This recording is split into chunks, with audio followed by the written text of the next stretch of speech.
Magandang gabi po sa bawat isa. Ito po muli si Brother Polito Jose, pastor ng Jesus Christ Baptist Church dito po sa Santa Maria, Bulacan. And this is our time in the Word.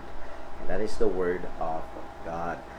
Tayo ay nagpapasalamat sa Diyos na meron po tayong pagkakataon na tayo po ay magsama-sama do online ay makapag-bulay-bulay tayo ng salita ng Panginoon, especially ditong mga nakaraan ay ating binibigyang pansin ng isang napaka-pamilyar na mga salita ng Panginoon. That is none other than Psalm 23. And I hope na sa ating pag-aaral, though this psalm is familiar at maaaring yung iba ay kabisado na ang awit ho na ito, nawa ito ho ay maging sariwa muli sa ating mga puso't isipan at tayo ho ay patuloy na ma-refresh at ma-encourage at matuto sa atin hong meditation sa salita ho ng Panginoon.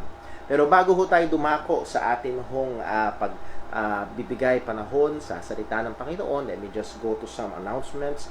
Maaaring yung iba ho sa inyo ay nakita na yung pinost ho nating picture sa ating Facebook page and group na may ongoing construction sa loob ho mismo ng ating bahay-sambahan. At ito ho ay para mas mapatatag ang integrity ng ating structure. Alam ho natin, itong mga nakaraan ay madaming mga lindol, palakas ng mga lindol. At ito ho ay sinumulan upang mas maging safe ang ating pong bahay-sambahan. So pag-pray ho natin, nawa ito ho ay ma-accomplish agad sa lalong madaling panahon. Pero nais kong paalala, ang atin hong pagsamba ay hindi maapektuhan sapagkat ito ho ay gagawin face by face upang makapagdaos pa rin po tayo ng gawain dito ho sa ating church. Kung darating ho kayo sa Sunday ay may makikita kayong mga hukay pa or mga ginagawa pa. That being said, kailangan ho natin ng mga kapatiran na darating tomorrow, Saturday, and that will be at 5 p.m. Kung kayo ho ay available and pwede, under dun sa MGCQ, I would like to request your assistance sa ating paglilinis, paghahanda para sa gawain sa Sunday, that's tomorrow at 5 p.m.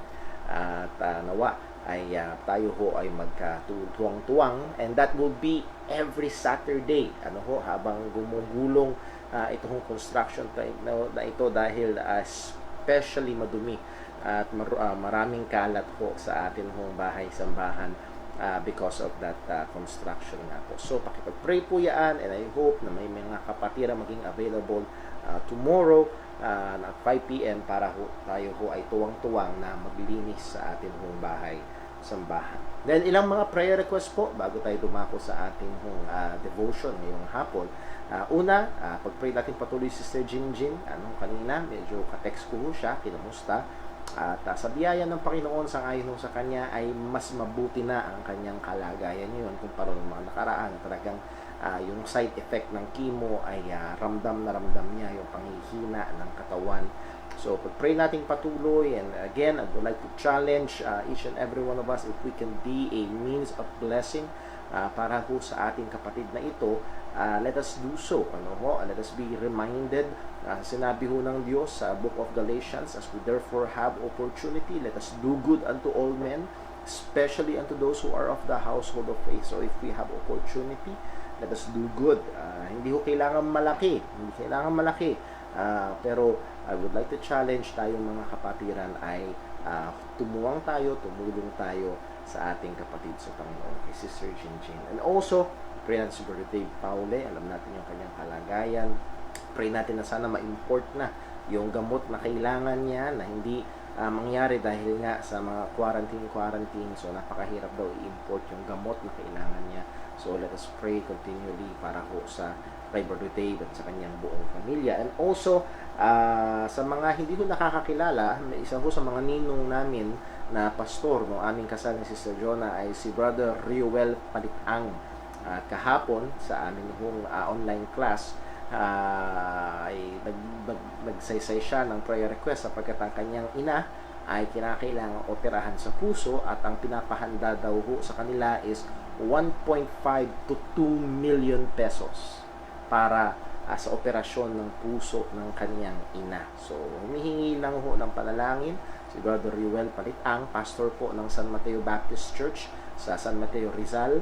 So, pag-pray ho natin sila, ang kanya pong mahal na ina. At again, hindi imposible na ang Diyos ay gumawa ng himala, at ilapit natin sa Diyos ang mga gastusin ng mga doktor, maging ang kanya pong nanay na ating kapatid sa pananampalataya.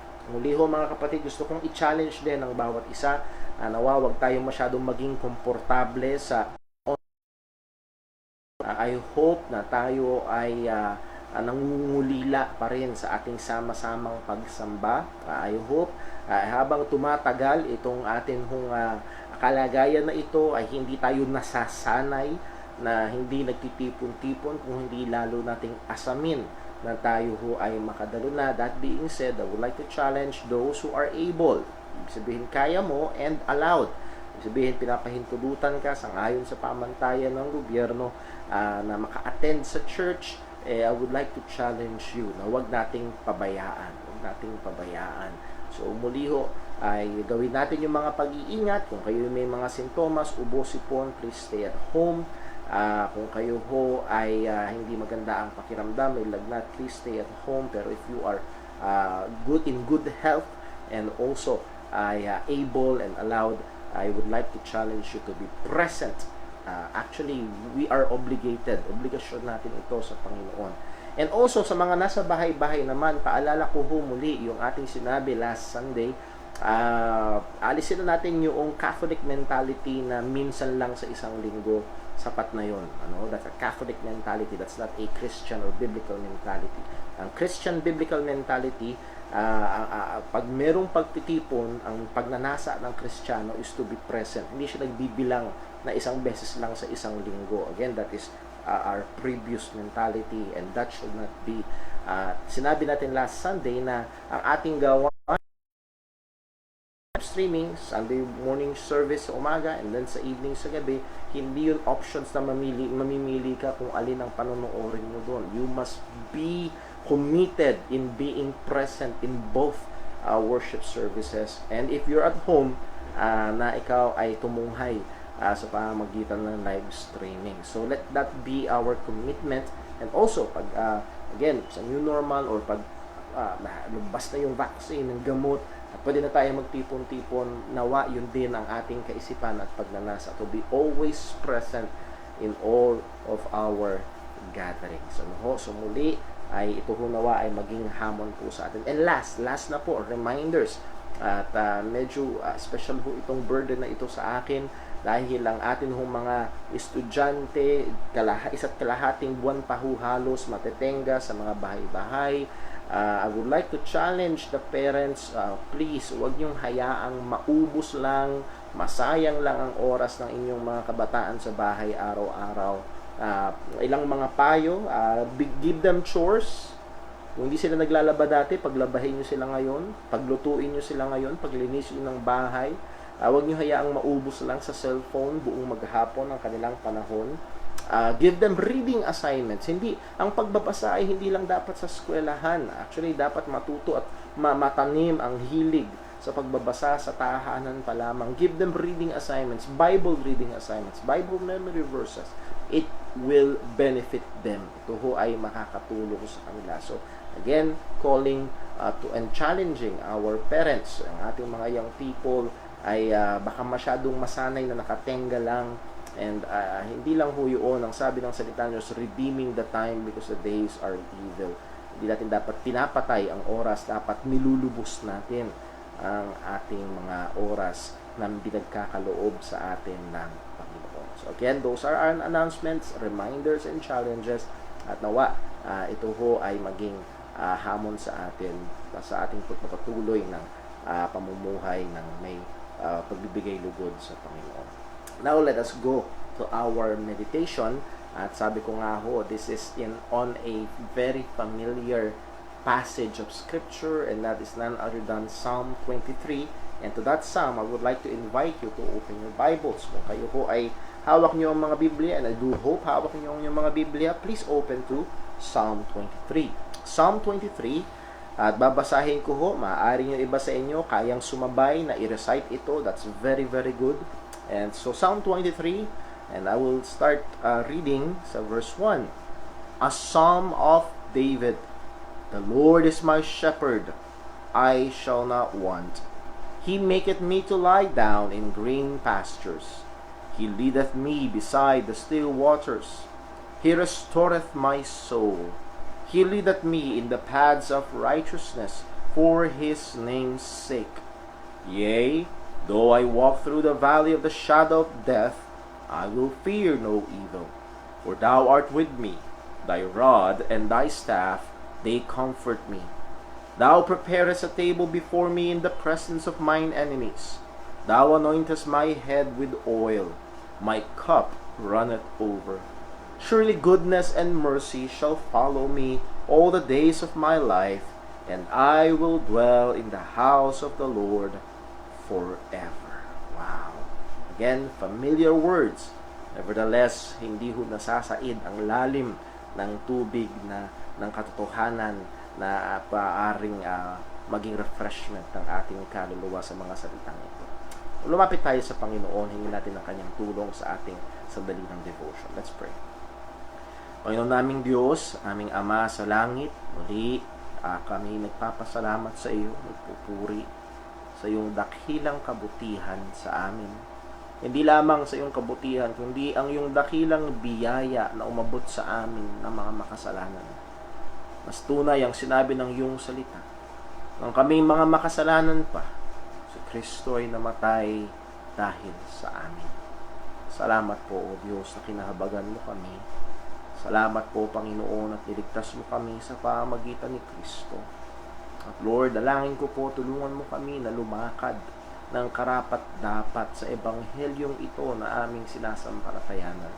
Tulungan mo kaming mamuhay na sa paraan na nagbibigay kaluguran sa iyong dakilang pangalan.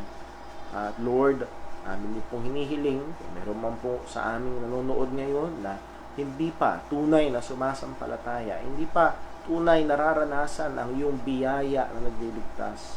Panginoon, ikaw na nagbubukas ng mga mata at pang puso, at pakita mo ang kalagayan niya bilang makasalanan, at pakita mo rin si Kristo, tanging nag-aalis ng mga kasalanan.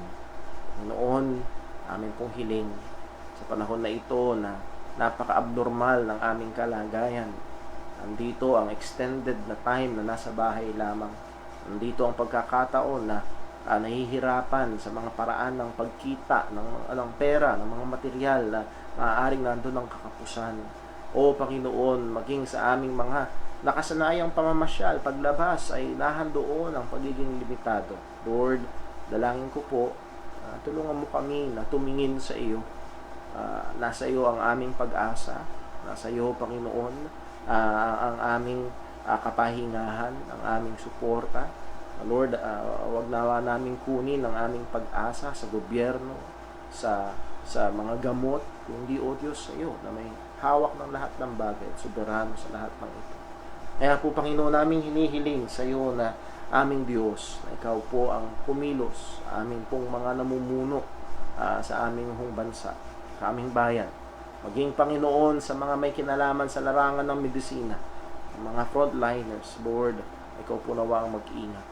Pero higit sa lahat, Panginoon, loobin mo po nawa, maging sa gitna ng ganitong mga krisis, ay ikaw ang magligtas. Panginoon, muli, aming hiling ang iyong pagtuturo, aming hiling ang iyong pagbibigay liwanag. Gamitin mo, Panginoon, ang iyong mga salita, hindi lamang matalim at makapangyarihan, kundi matamis at nakabubusog sa aming mga kaluluwa. Maraming salamat po, O Diyos. Lahat ng ito, isa namin hinihiling, pinapasalamat sa pangalan ni Jesus. Amen.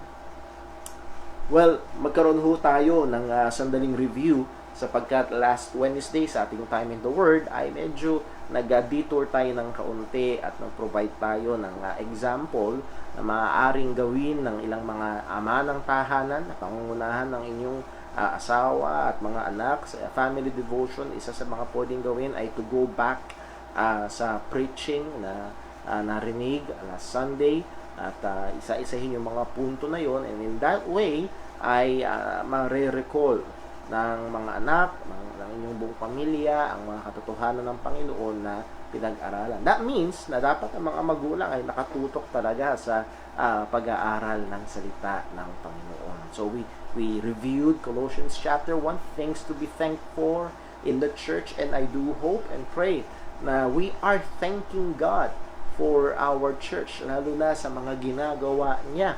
At lahat ng luwalhati ay nauuwi hindi so kung kanino mang tao, kung hindi sa pangalan ng Panginoon. Ano po?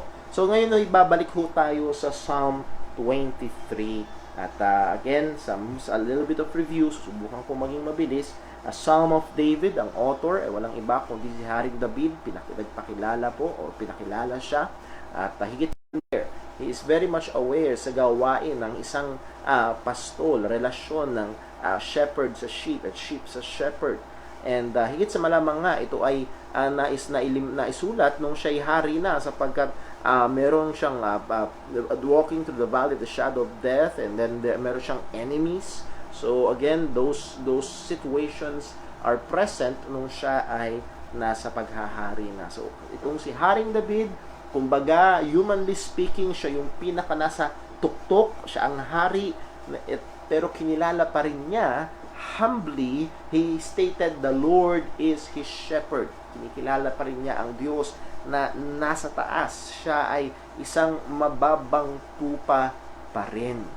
And hindi ito kasama sa ating mga lesson nakaraan, pero gusto ko lang ipaalala, maging sa atin mong kalagayan sa church, merong mga pastor na minsan may kaisipan na sila'y nasa taas na at higit sa iba. We are all, even the pastors are all sheep, tupa sa loob ng iglesia at nasa ilalim ng Diyos. Kami hong mga manggagawa ay hindi mas mataas kung hindi binigyan lang ng mas kakaibang responsibilidad. Para bang sa mag-asawa, I hope you remember yung ating pag-aaral, man and woman are of equal value pero of different design. At ganoon din, ang mga manggagawa, hindi mas mataas ang value ng pastor kaysa sa isang member ng church. Same value, pero different ang calling. So muli, let that just be a reminder. Ako ho ay napaalalahanan lang. So, a Psalm of David, the Lord is my shepherd. So this is the declaration of David, at isa ho sa mga diniinan natin ng mga nakaraan as isa sa mga ganda ng psalm na ito. Ang bida ay walang iba kung hindi ang Diyos. This is not a psalm about the sheep. This is a psalm about the shepherd. Ang awit na ito ay hindi patungkol sa tupa. Ang awit na ito ay patungkol sa pastol, sa mga ginagawa ng pastol, sa mga patuloy na biyaya, pag-iingat, pagpapala, pagpoprotekta ng pastol sa tupa. So this is a psalm about the shepherd. So the Lord is my shepherd. David boldly declares na ang Diyos ang kaniyang pastol. At ating napag-aralan nung nakaraan na ang shepherd is committed to the well-being of the sheep. Isa ho yan sa napakaganda, yung relationship ng shepherd-sheep. Ang shepherd ay committed sa well-being ng sheep. He cares for the sheep. Buksan lang natin sandali sa John chapter 10. Gusto ko lang makita natin ito, which is hindi natin natignan ng mga nakaraan nating pagbubulay-bulay sa psalm na ito. John chapter 10. At gusto ko makita natin itong picture na ito na ipininta ng ating Panginoong Jesucristo. John chapter 10, verse number 11. John chapter 10, verse 11. Again, verse 11 is familiar sa marami sa atin. Ito ang sabi ng Panginoon, I am the good shepherd. The good shepherd giveth his life for the sheep. Ang mabuting pastol daw ay ibinibigay ang kanyang buhay para sa kanyang mga tupa. Pero merong sinabi si Jesus sa verse 12 and 13 na gusto kong makita natin. Nandoon yung pagsasakripisyo ng shepherd para sa sheep, and then a change of direction. Anong sabi ng ating Panginoong Jesucristo? But he that is an hireling and not the shepherd whose own the sheep are not, seeth the wolf coming, and leaveth the sheep and fleeth, and the wolf catcheth them and scattereth the sheep. So meron daw hiring. Ibig sabihin, hindi siya may-ari ng tupa, wala siyang investment sa mga tupa, actually wala siyang pakialam sa mga tupa, siya'y naupahan lamang. Siya'y upahan. At nung dumating yung asong lobo, teka, hindi ko naman tupa yung mga yan eh. Anong ginawa niya?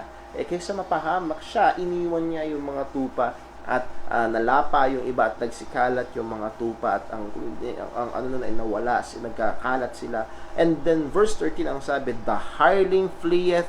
Why? Because he is a hireling and careth not for the sheep. He doesn't care about the sheep. Wala siyang pakialam sa mga tupa, and hindi siya nagmamay-ari doon sa mga tupa. Ano ang gusto ko lang puntuhin sa bagay ho na ito, kaya titingnan sa John chapter 10. The Lord is my shepherd, and He genuinely cares for sheep. O mga kapatid, kung tayo ay tunay na mananampalataya, kung tayo ay tunay na Kristiyano, anuman ang ating kalagayan, maaaring mahirap, maaaring minsan may kakapusan, maaaring may pinagdaraanang karamdaman, sitwasyon sa buhay o sa pamilya, let this truth encourage you. Let this truth hold you. Ang katotohanan ito nawa ay mag-ingat, humawak sa iyo sa anumang bagyo na dumarating. God cares. God cares. He cared for you. 1 Peter 5:7, casting all your cares upon Him, for He careth for you. For us, para sa kanyang mga tupa. The Lord is my shepherd. Ang sabi ni David, anong deklarasyon niya? I shall not want. Because the Lord is His shepherd, ang resulta? He will not be in want. Nung ako ho ay nire-review itong lesson ho na ito, ay nabalikan ko ho yung ilang mga outline ko na nung siguro 5 years ago, when we looked at this psalm, nung ilang mga pag-aaral natin dito sa church. And gusto ko lang balikan itong sinabi ko ho dito sa I shall not want. Habang pinag-aaralan ho natin ito, makikita natin ho dalawang bangga, yung futility of man in himself and the sufficiency of man in God. Ano ho? Pag sinabi nating I shall not want, pag wala yung the Lord is my shepherd, lalabas na ito ay kayabangan. Naunuan niyo ba yung mga kapatid? Kung hindi nauna yung the Lord is my shepherd, basta sinabi lang ng isang tao, I shall not want. Sa kanyang kahinaan, sa kanyang kakapusan, hindi niya alam yung hinaharap. It is a boastful statement. It is a proud statement. It is even a sinful statement. Bakit? Ang tao sa kanyang sarili ay kulang, mahina, mga nangangailangan. Nevertheless, ang pinakamaganda rito ay sinabi muna, the Lord is my shepherd. Therefore, doon nakasalalay yung sufficiency. Kaya hindi mangangailangan dahil ang Diyos ang kanyang pastol. So, muli ho, these 4 words is prideful, God-defying, even vain and outrageous kapag hindi nakasalalay doon sa sinabi nung una, the Lord is my shepherd. So muli, pag binaligtad natin yon, kung yung word na not ay ilalagay mo doon sa shepherd, ibig sabihin, the Lord is not my shepherd, ano mangyari? You shall be want. You shall be in want. You will want. Makangailangan kakakapusin ka. Kapos kung wala ang Panginoon. Ikaw man ang pinakamayamang tao sa buong mundo, ikaw man ang tinitingalang pinaka-successful sa larangan na nandun ka, if God is not your shepherd, you will be in want. You will be in want. And then verse number 2, tignan ho natin, He maketh me to lie down in green pastures. This psalm shows God as one who is hindi siya isang Diyos na malayo kung hindi malapit. Again, verse 2 and 3, He maketh me, He leadeth me. Verse 3, He restoreth my soul, and also He leadeth me. So here is God actively and closely moving in the life of the sheep. So, ang Diyos ho natin ay hindi siya malayo na walang pakialam, kundi siya ay isang Diyos na malapit at patuloy na gumagawa at kumikilos sa buhay ng kanyang mga tupa. Take note, even if you do not feel it. Gusto ko lang ho diinan ng konti, medyo ikutan natin itong statement na ito. Dahil marami ngayon sa Kristyanidad, seemingly ang kanilang spirituality ay hindi nakabase sa katotohanan, kundi nakabase sa nararamdaman. And so many times, pag merong dumarating sa church, pag binibisita natin o pag tinatanong natin kamusta po kayo, or the next week bibisitahin natin, kakamustahin natin, Brother Paul, talagang ang ganda sa church, feel ko si Lord, feel na. Now, I have nothing against emotions, I have nothing against feelings. Ginawa tayo ng Diyos na may damdamin, and that is that we should have feelings. Pero ang ating pananampalataya ay hindi nakabase sa nararamdaman.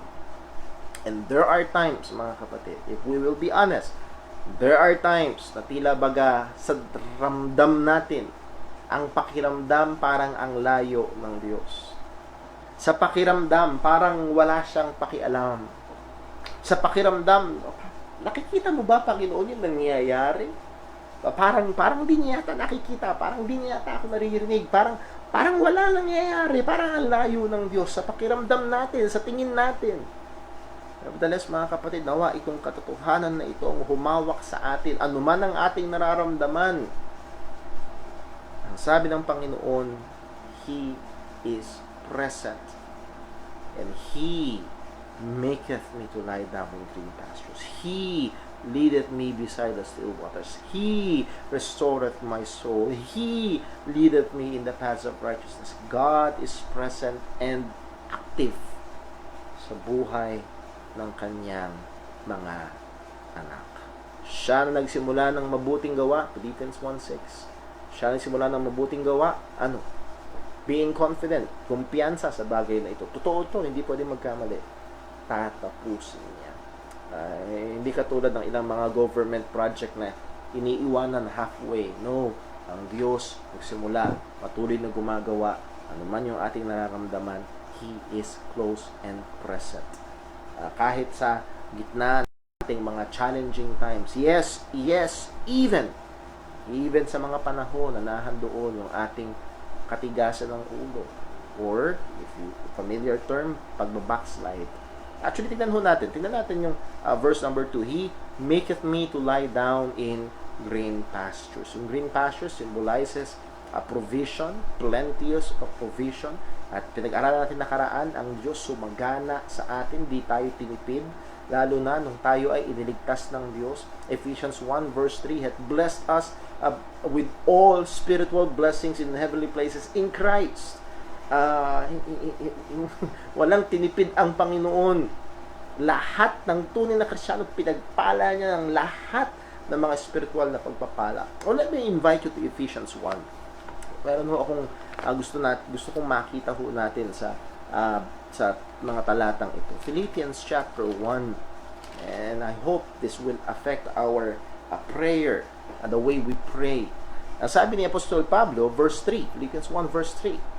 Blessed be the God and Father of our Lord Jesus Christ, who hath blessed us. Sino yung us? Apostle Paul, and even all the believers in Ephesus. Okay? So, He hath blessed us with all spiritual blessings in heavenly places in Christ. So, from this verse, we can imply na yung spiritual blessings kay Pablo is the same dun sa spiritual blessing sa mga Kristiyano sa Ephesus. Hindi mas, binigay sa kanya 100, binigay sa iyo 80, binigay sa kanya 25, kawawa ka naman. O sa iyo, 10 lang. No. He has blessed us with all spiritual blessings. And then, ano ang panalangin ni Apostol Pablo para sa mga, well, again, verse 8, tingnan natin sa verse 8. Ang sabi, wherein He, and yung pronoun na He dyan ay walang iba kundi ang Diyos, wherein He hath abounded toward us in all wisdom and prudence. Wow. I hope you remember na pinag-aralan natin ng Book of Ephesians from chapter 1 hanggang sa dulo. At ang itong word na ito, He, God, abounded. That word abounded, periseo, ibig sabihin, He superabound. He sumagana, sobra-sobra. Sa ibang translation, He lavished. Yung word na lavish, talagang ibinuhos, sagad-sagad, todo-todo, hindi tinipid. God, He lavished on us. Hindi niya tayo tinipid. He superabound. Sobra-sobra. Kaya anong panalangin ni Pablo para sa mga Kristiyano? Verse 15, anong sabi? Wherefore I also, after I heard of your faith in the Lord Jesus and love to all the saints, unto all the saints, cease not to give thanks for you, making mention of you in my prayers. Anong panalangin niya? That the God of our Lord Jesus Christ, the Father of glory, may give unto you the spirit of wisdom and knowledge of Him, the eyes of your understanding being enlightened, that ye may know what is the hope of His calling, and what the riches of the glory of His inheritance in the saints, and what is the exceeding greatness of His power to usward who believe, according to the working of His mighty power. Again, sumagana ang Diyos sa bawat isa sa atin. He'll bless us with all spiritual blessings. At ang panalangin ni Pablo, at nawa, panalangin ko para sa inyo mga kapatid, panalangin natin para sa ating personal na spiritual na pamumuhay na makita natin, maunawaan natin yung kasaganaan ng biyaya ng Diyos, yung karamihan ng mga ginawa ng Diyos sa pamamagitan ni Kristo Jesus. Again mga kapatid, hindi tayo tinipid. Bakit parang maraming Kristiyano naghihirap sa kanilang spiritual na pamumuhay? Ngayong hindi tayo tinipid ng Panginoon. So, ang prayer ni Pablo, nawa, mabuksan yung ating mga mata, bigyan tayo ng liwanag. Again, sa Colossians chapter 1, nandun din yung panalangin ni Pablo para sa mga Kristiyano. To know more, to understand more, yung mga dakila na biyaya ng Panginoon sa atin. So, hindi tayo tinipid. He leadeth us. He maketh me to lie down in green pastures. That's a plenteous of provision. And then also, it means nandun yung peace, yung lying down, nakahiga ang tupa. That means there's peace.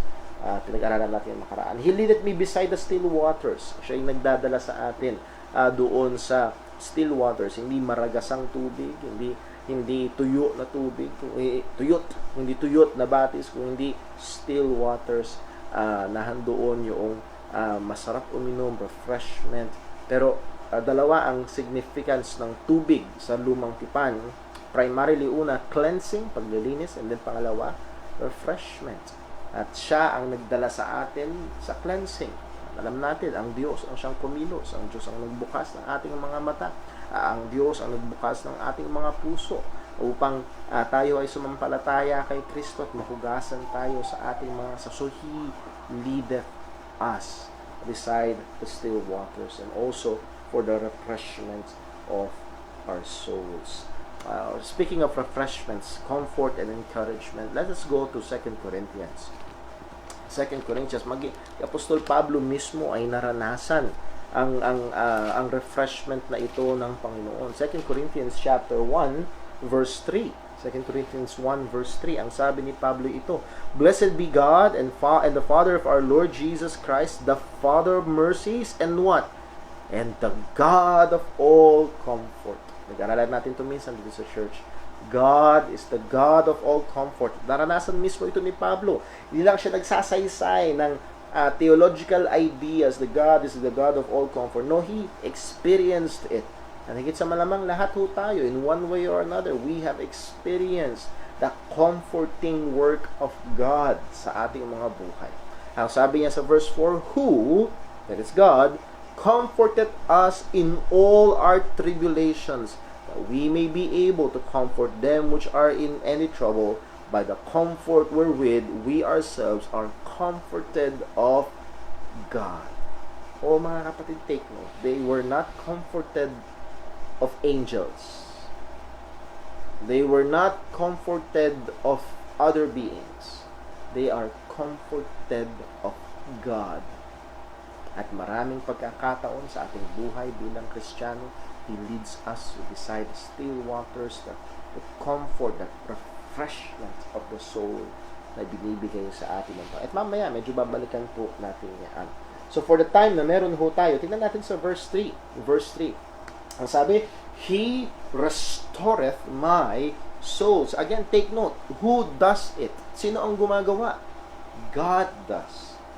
He, God, the Lord, Yahweh. He restoreth my soul. This word restoreth, pag pinag-aralan nyo, it means to return, to restore.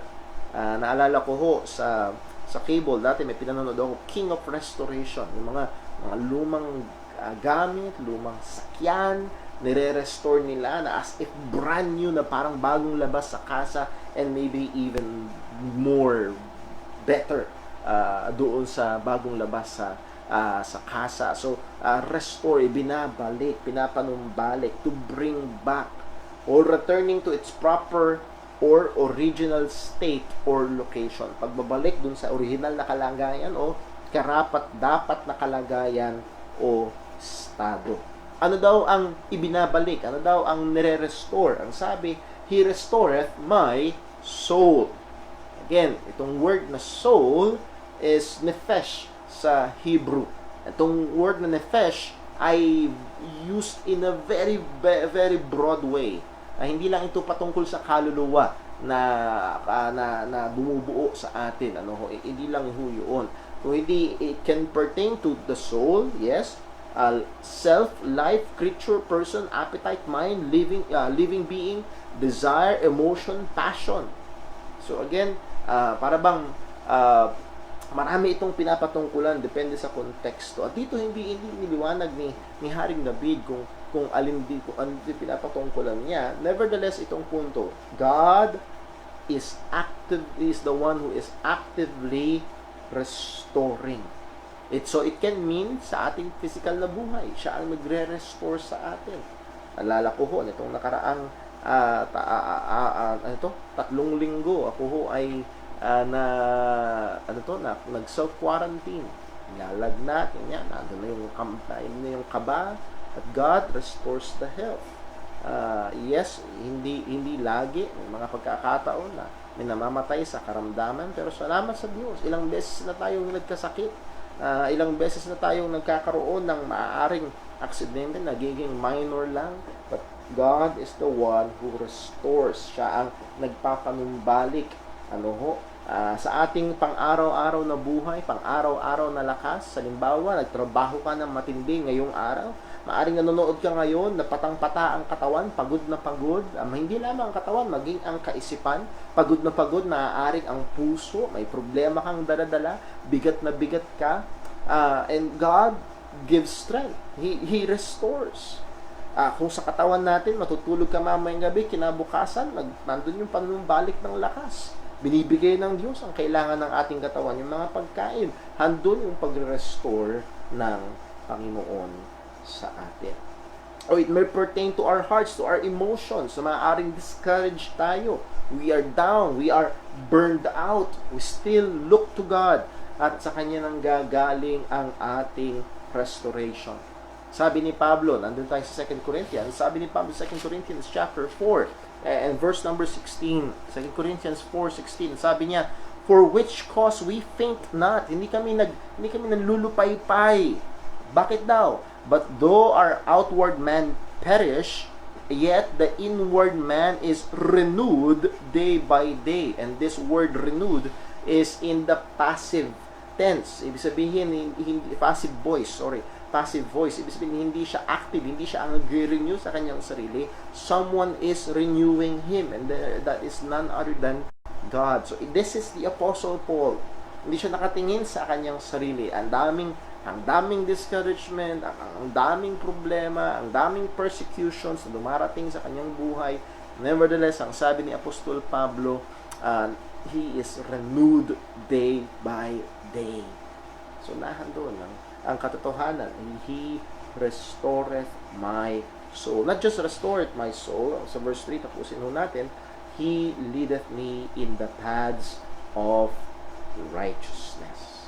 He leadeth me in the paths of righteousness. Now, let me just point out something. Hindi sinabi na He leadeth me in the paths of happiness. Hindi rin sinabi na He leadeth me in the paths of self-fulfillment. Hindi niya rin sinabi na He leadeth me in the paths of material prosperity. Na marami yun ang hinahanap sa Diyos. Now, I'm not saying na hindi nagpapala ang Diyos. I'm not saying na hindi nagbibigay ng kasiyahan ang Diyos. I'm not saying na hindi nagbibigay ng fulfillment ang Panginoon.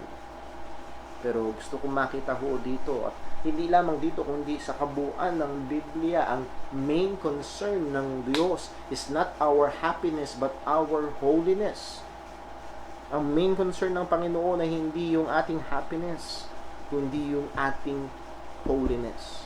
For us to be conformed in the image of Christ. He leadeth me in the paths of righteousness. Una, He leadeth us in the path of perfect righteousness. Now, alam natin, we do not have perfect righteousness. Amen? Pero, sa biyaya ng Panginoon, He leadeth us to Christ, and by faith in Christ, we are what? Imputed with Christ's perfect righteousness. Kaya yun ang sabi ni Pablo. Medyo malapit na tayo doon. Puntahan natin sa Philippians chapter 3. Ang sabi ni Apostol Pablo sa verse number 7, but what things were gained to me, those I counted loss for Christ. Yea, doubtless I count all things but loss for the excellency of the knowledge of Christ Jesus my Lord, for whom I have suffered the loss of all things, and do count them but dung, that I may win Christ. Ano daw yung tinuturing na dumi ni Apostol Pablo? All of those gain. Yung akala niya gain sa kanya, akala niya nagpapaging dapat sa kanya sa harapan ng Panginoon. Lahat ng ginagawa niya at meron siya galing sa kanya na nagpapaging dapat sa harapan ng Panginoon, he counted them but dung. Hindi pala gain yun, loss pala. Ang sabi ni Pablo, bakit daw? Verse 9, sabi niya, that I may win Christ. At ano magiging resulta? Verse 9, and be found in Him, not having mine own righteousness, which is of the law, but that righteousness which is through the faith of or in Christ, the righteousness which is of God by faith. Do katuwiran na ito na galing sa Diyos. Itong ibinibihis na katuwiran na ito, that by which we are made acceptable to God. Tayo ay naging katanggap-tanggap. Kung naalala niyo yung illustration natin, hindi lang basta binura yung ating kasalanan, binihisan tayo ng perpektong katuwiran ni Kristo. The illustration is the class card. Tumatak na ito sa isip ko. Sa class card mo nakalagay F, hindi yun FASA, yun failed, at lahat tayo failed. Ang ginawa ni Kristo, yun ang binara yung F, hinugasan yung ating kasalanan, no? Nilagay niya A plus perfect righteousness, ibinihis niya sa atin. And it is God who led us to Christ. Sa ating sarili, lalayo tayo. Sabi ng John chapter 3, and this is the condemnation, that man loved, that the light is come into the world, and man loved darkness rather than light. Dumating ang liwanag, si Kristo, pero mas gusto ng tao ang dilim. Yun tayo. Pero paano nangyaring lumapit tayo kay Kristo? It is not us, it is Him. It is God. Siya ang gumawa para tayo ay sumampalataya at mabihisan tayo ng perpektong katuwiran. Hindi lamang ho imputed righteousness, kung hindi practical righteousness also. He leads us to practical righteousness of life. Binabago niya ang ating buhay. Hinuhubog niya tayo sa wangis ni Kristo. Binabanal tayong patuloy ng Panginoon. So, let these 2 points be reminded or implanted in our minds. Ito'y dapat tumatak sa ating mga kaisipan. Those whom God imputed righteousness to, God will transform their lives with practical righteousness also. Yung mga binihisan ng Diyos ng perpektong katwiran, ibig sabihin niligtas ng Panginoon, yung buhay nila ay babaguhin din ng Panginoon para patungo sa katwiran. He leadeth me in the paths of righteousness. God never leads us to the paths of wickedness. Hindi tayo dinadala ng Panginoon kailanman sa kasamaan. Hindi natin pwedeng sisihin ng Diyos. Lord kasi bakit mo naman ako nilagay kasi sa trabaho, merong maganda nahulog tuloy ako. No. Hindi natin pwedeng sisihin ng Panginoon. Maliwanag sa James chapter 1 verse 13, let no man say when he is tempted, I am tempted of God, for God cannot be tempted with evil, neither tempted he any man. So when we sin, it is us and the sin that dwells in our flesh. And when we do good, it is God, because He leadeth us in the paths of righteousness. Ang sabi ng salita ng Panginoon sa Philippians chapter 2, for it is Philippians chapter 2 verse 13, for it is God who worketh in you both to will and to do of His good pleasure. Ang Diyos ang siyang gumagawa sa atin. Bakit? Bakit tayo nililid ng Panginoon in the paths of righteousness in our ending? For His name's sake.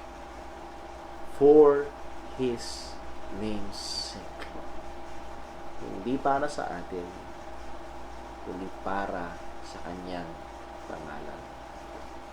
It is sad, nakakalungkot dahil maraming mga supposedly Christian books, supposedly Christian teachers, supposedly Christian churches.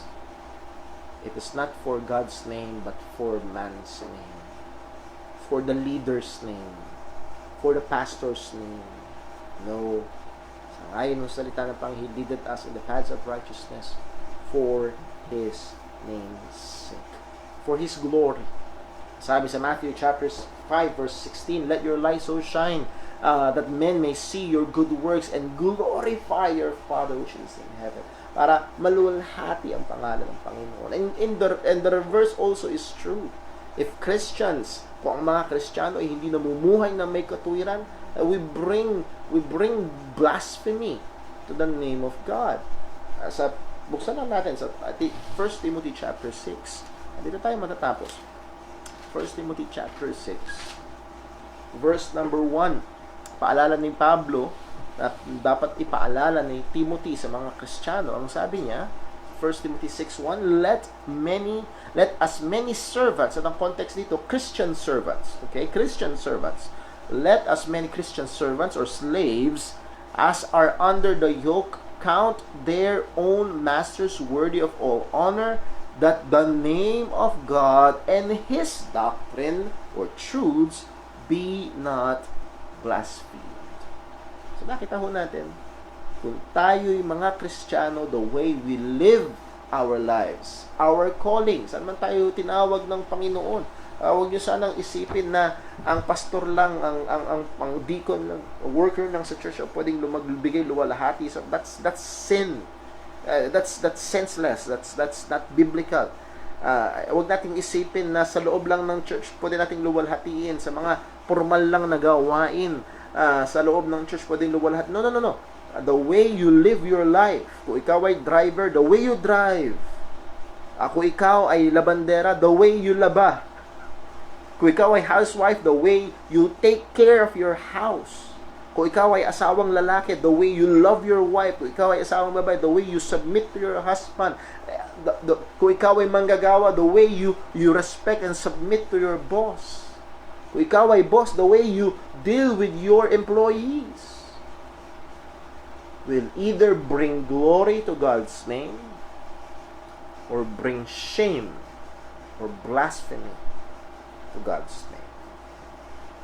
Pero sabi ng salita ng Panginoon, salamat sa Diyos. God who is our shepherd leads us to the paths of righteousness for His name's sake. And God will not fail to glorify His own name. Kaya tunay, hindi po pwede na hindi magbago ang isang tunay na Kristiyano. Hindi po pwede. Yes, pwedeng madapa, pwedeng matisod, pwedeng mahulog, pwedeng maligaw. Pero ang isang tupa ng Panginoon, ibabalik niya, pangungunahan niya sa landas ng katwiran. At maraming paraan ginagamit ang Panginoon para tayo ay ilagay sa landas ng katwiran. Means of blessings, means of grace, means of grace, ang Word of God, ang prayer, preaching, teaching, even discipline. Sa Hebrews chapter 12, yung pamamalo ng Panginoon to give us holiness, to lead us to holiness. So muli mga kapatid, andyan ang kamay ng Diyos. Kung meron tayong katotohanan na uuwi, let us be reminded, ang Diyos ay hindi malayo, siya ay malapit. Ang Diyos ay hindi walang ginagawa, siya ay aktibo. He maketh me to lie down. He maketh us to lie down in green pastures. He leadeth us beside the still water. He restored our soul. He leadeth us in the paths of righteousness for His name's sake. I hope isa man sa mga punto ng ating devotion ngayon ay naging blessing sa atin at nawa ay patuloy na maging pagpapala. Baunin natin ito, and I would like to encourage you to meditate upon this psalm. Bagbulay-bulayan. Kumbaga nga sa tsaa, ibabad pa natin ng matagal sa ating mga kaisipan upang ito'y patuloy na lumasa sa ating mga buhay. Muli po, nawa pinagpala tayo ng Panginoon. Maraming salamat po sa inyong presensya. Manalangin po tayo. Panginoon naming Diyos, aming Ama sa langit, salamat po sa katotohanan ito na Ikaw ang aming pastor, Ikaw na Diyos na hindi malayo kundi malapit, Ikaw na Diyos na aktibong kumikilos at gumagawa sa buhay ng iyong mga mananampalataya. Salamat po Panginoon. Tunay, kailangan namin ang iyong mga pag-iingat, kailangan namin ang iyong pagpapanumbalik ng aming mga kaluluwa sa dami ng kabigatan, kapaguran, problema at mga Panginoon, maging pagkakasala, backsliding. Thank you, O Lord. You are the one who restores us. Ikaw ang nagpapanumbalik sa amin. Hindi mo lamang kami pinabalik, O Diyos, kundi pinapangunahan mo pa kami sa mga daan ng katwiran. Lord, patawad po sa aming mga pagkukulang. Tulungan mo kami na patuloy na lumakad sang-ayon sa iyong kalooban. Di lang iyong mga tupa, higit sa lahat para sa kaluwalhatian ng iyong dakilang pangalan. Salamat po sa time na ito. Lord, we again pray para po sa aming mga kapatiran na may karamdaman, kay Sister Jingjing, Brother Dave, maging Panginoon sa aming mga kapatiran na nagdadalang tao, kay Sister Marika, kay Sister Rain Sausa. Hindi po Panginoon, we pray para po sa nanay ng aming kamanggagawa na si Brother Ruel Paritang na kailangang operahan ng puso. Lord, malaking halaga, 1.5 million na hinihingi ng ospital. Nawa o Diyos, ikaw po ang kumilos para magawa ang operasyon na ito. Kalooban mo po ang mangyari. Maraming salamat po sa bawat isa. Nawa ihanda mo kami ngayon pa lamang para sa aming pagsamba sa Sunday. Lahat ng ito'y dalangin namin sa pangalan ng aming Panginoong Jesucristo. Amen. Mga kapatid, I love you all. I miss you all. Ingat po tayong lahat. Huwag tayong mag-relax. Padami ang kaso ng COVID-19. Patuloy tayong mag-ingat. At nawa, tayo ho ay ingatan patuloy ng Panginoon. Again, challenge ko sa mga magulang. Huwag niyo hayaang masayang ang oras ng inyong mga anak.